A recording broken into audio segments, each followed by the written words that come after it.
Assalamualaikum warahmatullahi wabarakatuh. Kembali lagi berjumpa bersama kami di podcast Marasa. Pada kesempatan kali ini, kami akan membahas beberapa tema, yakni potret pelayanan publik di negeri ini, tantangan layanan publik, strategi menghadapi hambatan layanan publik, dan layanan yang ideal bagi birokrasi di Indonesia. Menurut pandangan saya, potret pelayanan publik di Indonesia bisa dibilang masih tertinggal jika dibandingkan dengan negara lain. Dari beberapa riset yang kredibel menunjukkan fakta bahwa sebagian besar kantor-kantor pelayanan publik masih memiliki rapor merah, baik di tingkat nasional maupun daerah. Terkait rendahnya pelayanan ini, menurut saya, ada 5 hal yang masih menjadi PR bagi negara kita. Yang pertama, masih banyak kantor-kantor layanan publik yang tidak memiliki standar dan prosedur yang jelas dalam penyediaan layanan. Yang kedua, durasi waktu pelayanan seringkali tidak efisien, merugikan waktu, dan pelayanannya cenderung lambat. Yang ketiga, kompetensi dan skill petugas pelayanan tergolong masih rendah. Yang keempat, masih banyak petugas yang tidak bersikap profesional dalam melayani, seperti tidak ramah, arogan, tebang pilih saat melayani, kurang peduli, dan lainnya. Dan yang terakhir, di era global dan pesatnya digital saat ini, masih banyak kantor-kantor layanan publik belum menggunakan sarana dan fasilitas yang layak untuk menciptakan kemudahan layanan publik. Beberapa faktor penyebab belum berkualitasnya pelayanan publik adalah faktor SDM aparatur, organisasi birokrasi, tata laksana, pola pikir, kinerja organisasi, budaya birokrasi, inovasi birokrasi dan teknologi informasi, perilaku birokrasi, sistem dan strategi pelayanan, kepemimpinan yang transaksional, struktur organisasi yang adaptif, perilaku organisasi yang koruptif, lemahnya implementasi kebijakan, belum diterapkannya prinsip good governance dan komunikasi birokrasi. Penyelenggaraan pelayanan publik menghadapi berbagai tantangan yang dapat berasal dari eksternal seperti kondisi geografis yang sulit, infrastruktur yang belum memadai, termasuk dari sisi masyarakat itu sendiri yang tinggal di pedalaman dengan adat kebiasaan atau sikap masyarakat yang kolot, ataupun yang tinggal di perkotaan dengan kebutuhan yang dinamis dan senantiasa berubah. Tantangan yang berasal dari internal dapat berupa anggaran yang terbatas, kurangnya jumlah SDM yang berkompeten, termasuk belum terbangnya sistem pelayanan yang baik.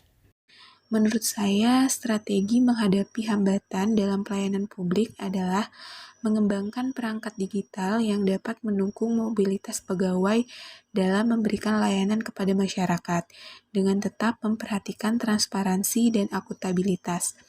Menurut saya, dengan memanfaatkan layanan berbasis digital ataupun berbasis online akan lebih memudahkan dan mempersingkat waktu untuk mengakses layanan. Sebenarnya model seperti ini itu sudah dilakukan di beberapa instansi penyelenggara layanan, tapi pelaksanaannya mungkin belum merata di semua lini layanan publik. Selanjutnya, menurut saya adalah meningkatkan indeks kepuasan masyarakat terhadap penyelenggaraan pelayanan publik. Perlu dilakukan adanya survei terhadap indeks kepuasan masyarakat yang hasilnya kemudian dapat dijadikan sebagai bahan evaluasi. Kepuasan masyarakat dapat dicapai apabila produk layanan yang diberikan oleh penyedia layanan memenuhi kualitas yang diharapkan oleh masyarakat. Oleh karena itu, survei kepuasan masyarakat memiliki arti penting dalam upaya peningkatan pelayanan publik. Yang ketiga adalah pengembangan SOP. Untuk memastikan bahwa proses pelayanan dapat berjalan secara konsisten, diperlukan adanya SOP. Dengan adanya SOP, proses pelayanan akan dapat berjalan secara konsisten. Selain itu, proses pengolahan yang dilakukan secara internal dalam unit pelayanan juga akan berjalan sesuai dengan acuan yang jelas. Strategi yang keempat menurut saya adalah menerapkan standar pelayanan. Dengan adanya standar pelayanan, maka akan tercipta komitmen penyelenggara pelayanan untuk menyediakan pelayanan yang berkualitas berdasarkan perpaduan antara harapan-harapan masyarakat dan kemampuan penyelenggaraan pelayanan. Strategi yang terakhir menurut saya adalah adanya sistem pengelolaan pengaduan masyarakat.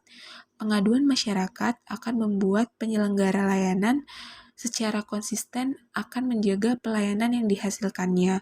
Oleh karena itu, perlu didesain suatu sistem pengelolaan pengaduan yang dapat secara efektif dan efisien mengelola berbagai pengaduan masyarakat agar menjadi bahan masukan bagi perbaikan kualitas pelayanan. Demikian pendapat saya mengenai strategi menghadapi hambatan dalam pelayanan publik.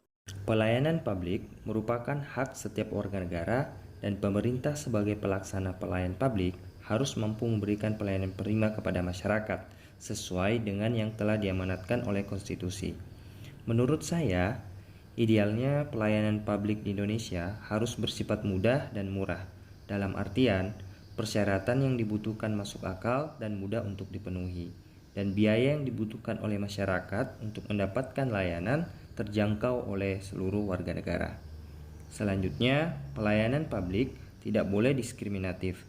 Pelayanan publik yang diselenggarakan oleh pemerintah tidak boleh dibedakan antara satu warga negara dan warga negara yang lain. Selain itu, layanan publik haruslah efektif dan efisien. Dalam artian, layanan publik harus mampu mewujudkan tujuan-tujuan yang hendak dicapai dilakukan dengan prosedur yang sederhana, tenaga kerja yang sedikit, dan biaya yang murah. Demikianlah pembahasan kita pada hari ini. Sampai jumpa di podcast berikutnya. Wassalamualaikum warahmatullahi wabarakatuh.